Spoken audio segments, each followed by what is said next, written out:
اعوذ باللہ من الشیطان الرجیم، بسم اللہ الرحمن الرحیم، الحمد للہ رب العالمین، وصلی اللہ علی سیدنا محمد وآلہ الطیبین الطاہرین۔ ناظرین اکرام، ایک بار پھر آپ کا استقبال ہے نہج البلاغہ کی سیریز میں، جس میں ہم نہج البلاغہ کو پڑھ کر سمجھنے کی کوشش کر رہے ہیں۔ خطبہ نمبر 22 میں امیر المومنین علیہ الصلوۃ والسلام ارشاد فرماتے ہیں: الا وان الشیطان قد ضمر حزبہ واستحل بحلبه وليعود الجور إلى أوتانه ويرجع الباطل إلى نصابه. والله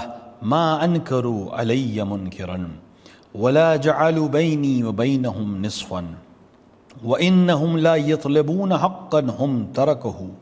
ودما هم صفكه ولئن كنت شريكهم فيه فإن لم لا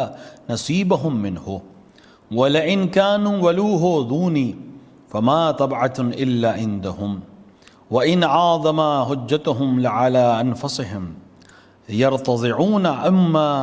قَدْ فَتَمَتْ وَأَنْ يُحْيِينَ بِدْعَةً قَدْ أُمِيتَتْ۔ فرمایا امیر المومنین علیہ الصلوۃ والسلام نے کہ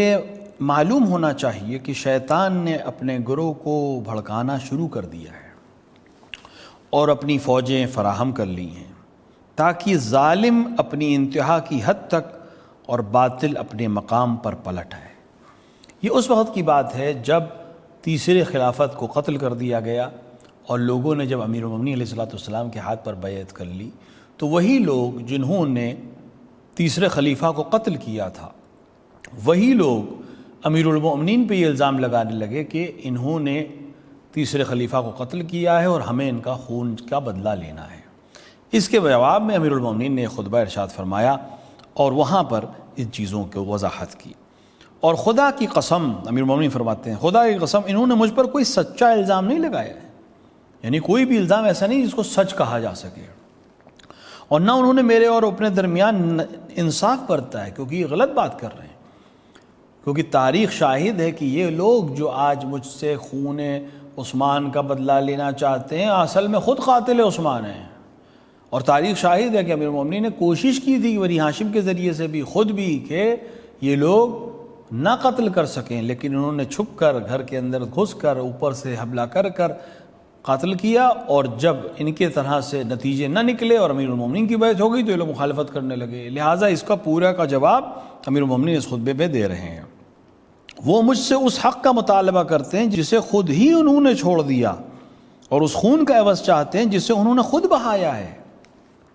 اب اگر اس میں میں ان کا شریک تھا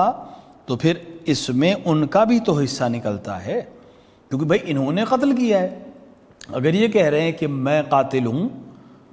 اور مجھ سے بدلہ لینا چاہ رہے ہیں تو انہیں خود سے بھی بدلہ لینا چاہیے، کیونکہ یہ تو ثابت ہے کہ یہ لوگ قاتل ہیں، مجھ پر الزام کیوں لگا رہے ہیں؟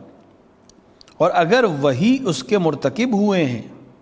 میں نہیں تو پھر اس کی سزا بھی صرف انہی کو بھگتنا چاہیے۔ فرما رہے ہیں میں نے نہیں قتل کیا ہے، تم انہی لوگوں نے قتل کیا ہے، تو بھی اس کی سزا بھی انہی کو بھگتنی چاہیے۔ میں نے نہ قتل کیا ہے نہ اس میں شریک ہوں، تو مجھ پر یہ الزام کیوں لگایا جا رہا ہے؟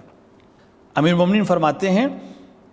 جو سب سے بڑی دلیل وہ میرے خلاف پیش کریں گے وہ انہی کے خلاف پڑے گی، جو بھی دلیل وہ دیں گے بالآخر وہ ان کے خلاف ہوگی۔ وہ اس ماں کا دودھ پینا چاہتے ہیں جس کا دودھ منقطع ہو چکا ہے، یعنی ایک ایسے سے فائدہ اٹھانا چاہ رہے ہیں جس کے پاس وہ چیز موجود نہیں ہے۔ یہ مثال محاورے کی طور پہ آپ نے فرمائی۔ اور مری ہوئی بدعت کو پھر سے زندہ کرنا چاہتے ہیں، یہ پھر سے بدعت پھیلانا چاہتے ہیں، پھر سے وہ چیزیں کرنا چاہتے ہیں جو مجھ سے پہلے والے دور میں ہو رہی تھی، اور میں ایسا ہونے نہیں دوں گا۔ اس کے بعد آپ نے جنگ کے سلسلے میں فرمایا کہ جو لوگ جنگ کے لیے پکار رہے ہیں ان کو جواب دیتے ہوئے آپ نے فرمایا اف کتنا نامراد پکارنے والا ہے، یہ ہے کون جو للکارنے والا ہے، اور کس مقصد کے لیے اس بات کو سنایا جا رہا ہے؟ میں تو اس سے خوش ہو کہ اس پہ اللہ کی حجت تمام ہو چکی ہے۔ فرما رہے ہیں میں تو خوش ہوں کیونکہ حجت تمام ہوئی، ڈر سے مجھے جنگ سے تو ڈر لگتا نہیں ہے، یہ جو آواز دینے والا ہے اسے پریشان ہونا چاہیے، اور ہر چیز اس کے علم میں ہے، یعنی اللہ ہر چیز جاننے والا ہے، مجھے اسی لیے کوئی خوف نہیں ہے۔ اگر ان لوگوں نے اطاعت سے انکار کیا تو میں تلوار کی باڑوں کے سامنے رکھ دوں گا جو باطل سے شفا دینے اور حق کی نصرت کے لیے کافی ہے۔ فرمایا اگر انہوں نے جنگ کے علاوہ کوئی اور چارہ نہیں چھوڑا تو علی بن ابی طالب کو جنگ سے کوئی نہیں ڈرا سکتا، اور میں ان کے سامنے تلوار اس طرح سے کھڑی کروں گا کہ یہی تلوار پھر باطل سے شفا بھی دے گی اور حق کو نصرت بھی کرے گی۔ حیرت ہے کہ وہ مجھ پر پیغام بھیجتے ہیں کہ میں نیزہ زنی کے لیے میدان میں اتر آؤں اور تلواروں کی جنگ کے لیے تیار ہو رہا ہوں۔ کہہ رہے ہیں کہ یہ وہ لوگ مجھے پیغام دے رہے ہیں۔ کون لوگ پیغام دے رہے ہیں اور کس کو پیغام دے رہے ہیں؟ علی کو تلوار کی دعوت دے رہے ہیں، علی کو نیزے کی دعوت دے رہے ہیں، علی کو میدان جنگ کی دعوت دے رہے ہیں۔ ان کی مائیں ان کے غم میں روئیں۔ میں تو ہمیشہ ایسا رہا کہ جنگ نے مجھے دھمکایا نہیں جا سکا اور شمشیر زنی سے خوف زدہ نہیں کیا جا سکا،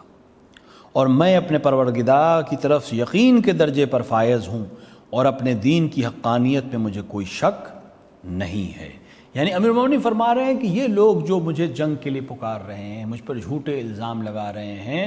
اولاً تو یہ الزام جھوٹے ہیں، یہ خود اس جرم کے مرتکب ہیں۔ دوسری بات ہنسی اس بات پر مجھے آ رہی ہے کہ یہ لوگ مجھے جنگ کی دعوت دے رہے ہیں، علی کو جنگ کی دعوت دے رہے ہیں، علی کو نیزہ چلانے کی دعوت دے رہے ہیں، علی کو جنگ سے ڈرا رہے ہیں،